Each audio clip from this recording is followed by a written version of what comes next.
The November sky outside my window was a heavy, bruised gray, the kind that presses down on you, making you feel the weight of the coming cold. I was standing by the kitchen counter, nursing a lukewarm mug of coffee, staring out at the street where the leaves were just starting to turn that crisp, tired brown before they fell. My phone buzzed on the quartz countertop, loud in the quiet apartment. It was Clara, my younger sister. A little surge of anticipation went through me. Clara was getting married in a few months, and her wedding had consumed my life for the better part of a year. Not just emotionally, but financially. I'd poured myself into helping her plan, smoothing over details, dealing with vendors, and yes, paying for a significant chunk of it. It wasn't just the venue deposit, a breathtaking $8,000 for the exclusive Palmetto Gardens in Charleston that I wired from my savings last spring because their billing system was too confusing for Clara. It was the bespoke invitations, the top-tier live band Clara insisted on, the renowned caterer, the emergency funds for a dress-fitting mishap, the list went on. My checking account had taken a serious hit, but seeing her happy, seeing her dreams come to life, felt important. Like I was building something beautiful for her, something I hadn't had myself, a big, traditional family celebration. The total I'd sunk into it was easily upwards of $25,000, maybe closer to $30,000 if I counted all the little things, the last-minute emergencies. Can you just cover this, I'll get you back later, that never materialized. I swiped open the message, expecting a question about floral arrangements or a panicked note about seating charts. It was short. Clinical, almost. Hey Eleanor, just finalizing the guest list with the planner. Think it's best you don't come to the wedding in Charleston. For everyone's peace and comfort. I stared at the screen, my fingers tightening around the mug. The heat seemed to drain out of the ceramic, leaving it cold and slick. I blinked. Then I blinked again. Maybe I was still half asleep. Maybe my brain was misfiring. For everyone's peace and comfort. What did that even mean? My first thought was that she'd meant to send it to someone else. A problematic guest? A distant relative causing drama? But no, it was addressed to me. From Clara. My sister. The one whose dream wedding I had helped finance, painstakingly bringing each piece together like some kind of real-life, incredibly expensive jigsaw puzzle. I put the mug down carefully. My hand was trembling. I picked up my laptop, the familiar weight strangely grounding. I navigated to the wedding website I'd spent weeks building for her, a sleek, elegant design she'd loved. I'd even paid for the premium hosting because she wanted it to look absolutely perfect, not cheap like those websites. I scrolled down to the RSVP section, the guest list. My name wasn't there. Not under accepted, not under declined, not even under the pending or maybe sections I'd designed. It just wasn't there. I refreshed the page. It didn't change. I felt a cold, sick feeling spread through my stomach, a mirror of the gray sky outside. This wasn't a mistake. This was deliberate. My own sister, who had sat beside me poring over fabric swatches and tasting menus, who had hugged me and said, "I couldn't do this without you, Eleanor," had simply erased me. Like I was a typo. Like I never existed in her wedding story at all. I didn't call her. I didn't text back. I just sat there, the screen glowing with the absence of my name, and felt something inside me harden. The initial shock gave way to a cold, deep ache. It wasn't just about this wedding. It was about the pattern. The years of being the quiet provider, the reliable backup, the one whose resources were always available but whose presence was optional. I remembered the family trip to Italy a few years ago. Clara wanted to backpack across Europe, but her funds magically ran out after the first week. I wired her thousands. She posted glorious photos online with captions about her solo adventure and finding myself. I was back home working extra hours to cover the transfer fees, and when they talked about her trip at the next family dinner, my name wasn't mentioned. I was just the invisible ATM. Or the time Clara wanted to start an online boutique. She needed seed money, a lot of it. I invested more than I could comfortably afford at the time, because she promised to pay me back and said we'd be partners, even if just informally. The boutique failed spectacularly within months. The money was gone, and any mention of my investment, or even my help, vanished. She just called it a learning experience she funded herself. And the photos. Always the photos. Family gatherings, holidays, birthdays. I was always the one taking the pictures. Or if I was in them, I was off to the side, blurry, or partially cropped out of the final versions that ended up in the family photo albums or on social media. I used to laugh it off, thinking I was just bad at getting in the frame, or that it was accidental. Now, sitting here staring at the blank space where my name should be, I saw it for what it was. A slow, deliberate erasure. A narrative where I was a tool, a resource, but never a central character. My phone buzzed again. Clara, hope you understand about the list. It's just a lot with numbers. Please don't make this awkward or about money, okay? That line. Please don't make this about money. Something snapped.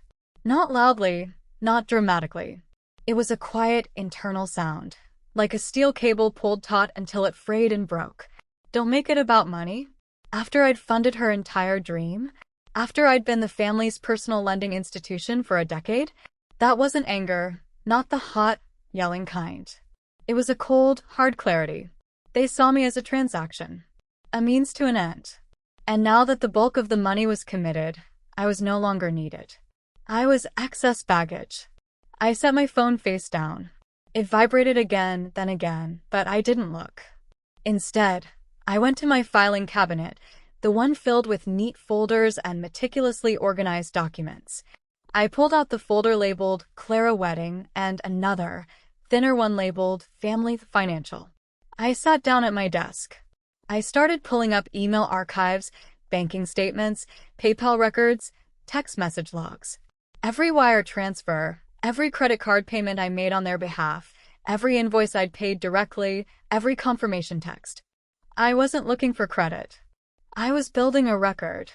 If they wanted to pretend I didn't exist, I was going to show them the quantifiable cost of my existence and of my absence. Page after page came out of my printer. Bank statements highlighted, email chains printed, screenshots of texts. Can you cover the deposit? Wire me funds ASAP. Just put it on your card. We'll figure it out later. And my response is, okay, done, sent. Never asking when I'd be paid back, never demanding anything in return. Just doing it. The pile of paper grew on my desk. It wasn't just a stack of receipts. It was physical proof of my presence, my effort, my financial support. It was a tangible counter-narrative to their story of my convenient invisibility. As I worked through the evening, cross-referencing dates and amounts, I stumbled across something that made the cold feeling in my stomach turn to ice. An email thread with the caterer from a few weeks ago. It was addressed to them, CC'd to Clara, and also CC'd to an email address that looked almost exactly like mine. My email is eleanor.grant@email.com. This one was eleanor.grant@email.com. An extra T. A tiny detail most people wouldn't notice at first glance. I opened the email sent from the fake address. The subject line was something generic like, following up, wedding details. The body of the email, written in a stilted, slightly off version of my usual tone, confirmed several expensive upgrades to the menu, choices I had specifically advised Clara against because they blew the budget. The email ended with, everything looks perfect. Please proceed with these arrangements. Sent from my iPhone. My heart started pounding, but it wasn't fear. It was a jolt of adrenaline mixed with utter disbelief. They didn't just want my money and my silence. They were using my identity. I kept digging. Found another email, this time to the florist. Same fake email address. Authorizing a change to an even more expensive type of rose for the centerpieces, something we'd vetoed months ago. Then, buried in a subfolder, I found a scanned PDF labeled Langley Hunter Wedding Catering Contract, Final Approval. It had a digital signature box at the bottom. And in that box, a signature that was clearly a copied and pasted image of my signature from a previous document I had legitimately signed for them, maybe something mundane like a rental agreement for a party months ago. The slant was too perfect, the pressure consistent in a way a real signature isn't. It was a forgery. They had forged my signature. They had created a fake email account in my name, all to authorize expenses I didn't approve of, tying me financially and contractually to decisions I knew nothing about, after they'd already decided I wasn't welcome at the event I was paying for.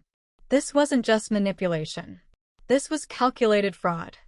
I closed my laptop. The room felt suffocating. I needed air. I walked out onto my small balcony.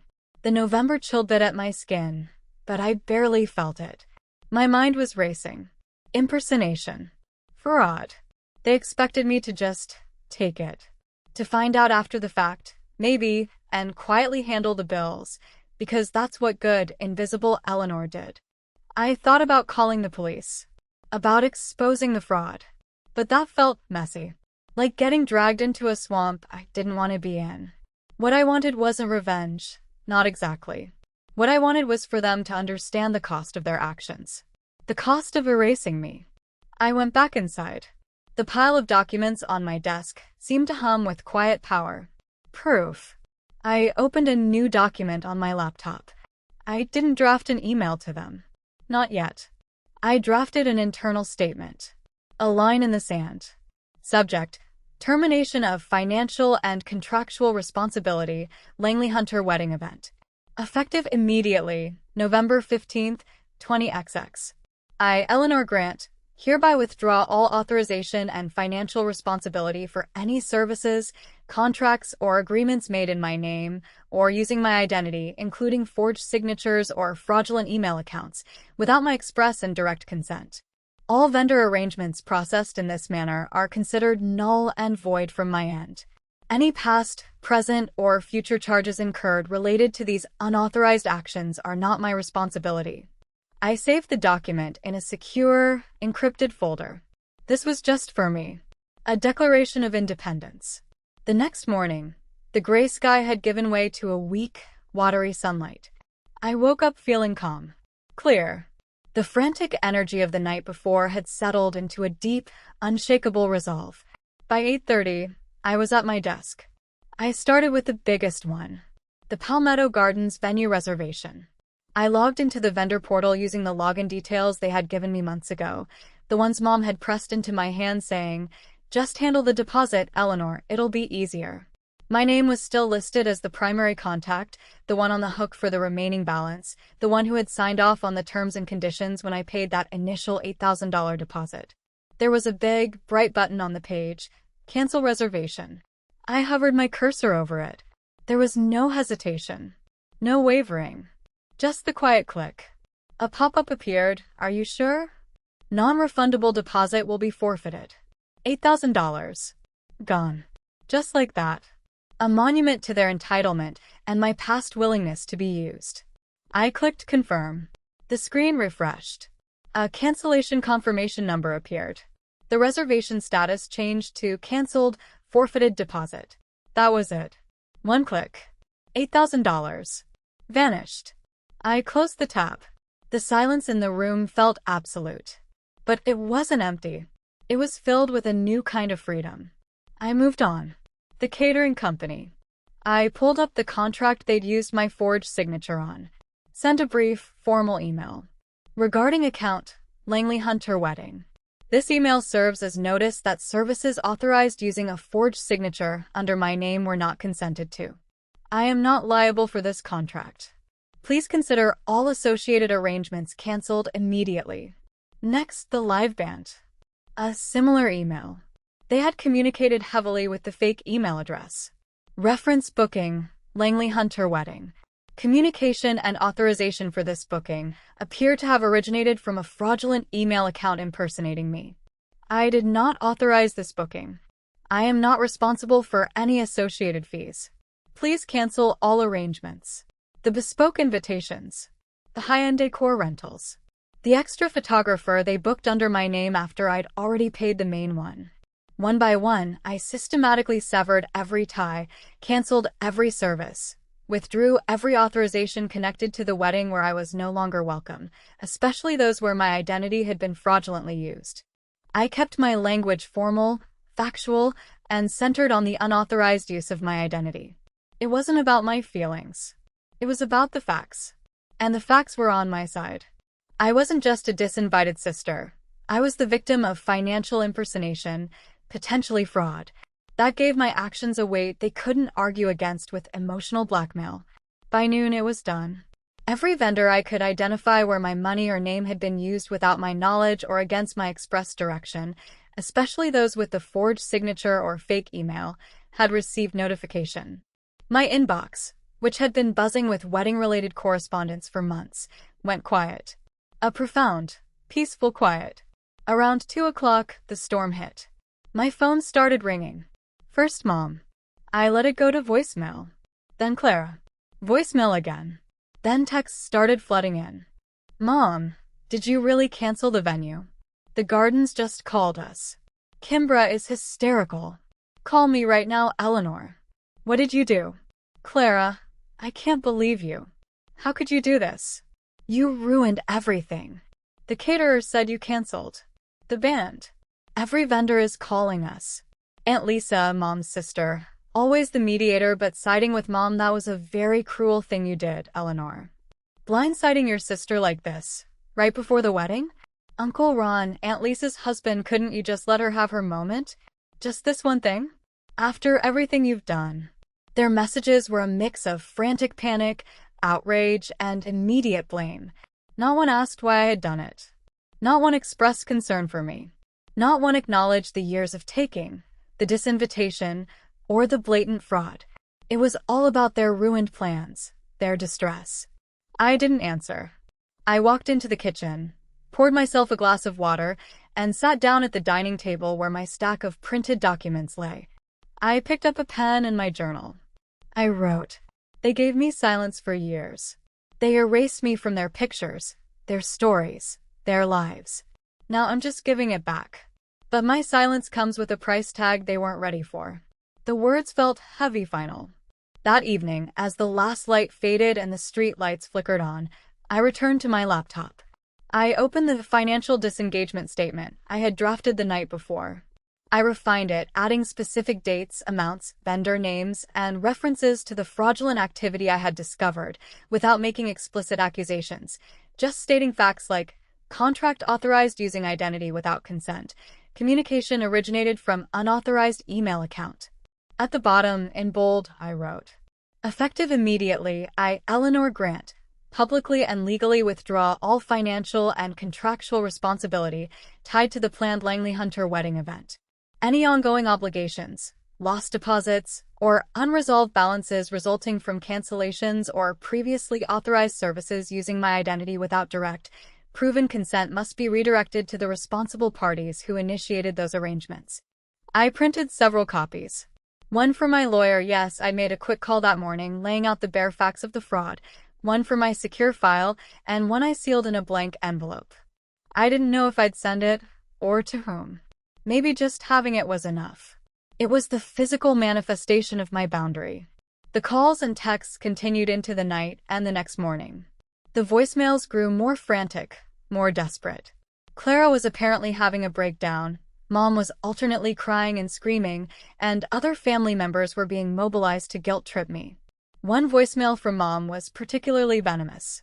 You did this out of spite, Eleanor. Because you're jealous. You've always been jealous of Clara. You think money can buy you happiness? You just destroyed your own family. We are done with you. I listened to her voice, devoid of any warmth or understanding, and felt nothing. No pain, no urge to defend myself. Just a quiet recognition of the truth. They weren't a family that valued me. They were a group of people who valued what I could do for them, what I could pay for them. When I stopped being useful and became inconvenient, I was disposable. Cousin Sophie, the one who had quietly confirmed the fake email, sent me a hesitant text later that day. Heard things are chaotic. Are you okay, Eleanor? It was the only message of its kind. The only person who asked about me. I replied simply, I'm okay, Sophie. More okay than I've been in a long time. I learned later, through the family grapevine and a few awkward conversations, that the wedding was, predictably, called off. Or at least, postponed indefinitely while they tried to salvage the financial disaster. They lost every major deposit. The caterer, the band, the venue, the planner, they all kept the non-refundable portions, citing breach of contract, contracts often signed by Eleanor Grant. The total loss for my family, resulting directly from the cancellations I made to protect myself from fraud they committed, was astronomical. Far more than just the $8,000 venue deposit I forfeited. It was the cumulative loss of every deposit on every vendor I canceled, plus potential legal fees they might incur if vendors decided to pursue it further based on the fraudulent contracts. My family tried to blame me publicly, within our social circle, painting me as the vindictive, jealous sister who ruined everything. But my quiet, factual responses to the few people I chose to speak to, hinting at unauthorized financial activities and use of my personal information without consent, seemed to plant seeds of doubt. The sheer scale of the financial loss also made people wonder how one person canceling a reservation could cause that much damage, unless there was a much bigger story involving multiple expensive vendors and significant financial commitments made under duress or false pretenses. I didn't get an apology. I didn't get my money back. I didn't get an invitation back to a scaled-down wedding. What I got was silence. The very thing they had always given me when I needed support or recognition, they were now giving me as punishment. But this time, their silence had lost its power. It wasn't erasing me, it was setting me free. The relationship with my immediate family, Clara and my mother especially, was severed. It was a heavy price to pay, mourning the loss of a family that had, in truth, never truly seen me anyway. But in the quiet of my apartment, no longer bombarded by demands or fake emails, I felt a profound sense of peace settle over me. I had built something real finally. Not a wedding dream for someone else, but a solid boundary for myself. I wasn't just the invisible pillar holding everyone up anymore. I was Eleanor Grant, and I was finally, irrevocably present in my own life.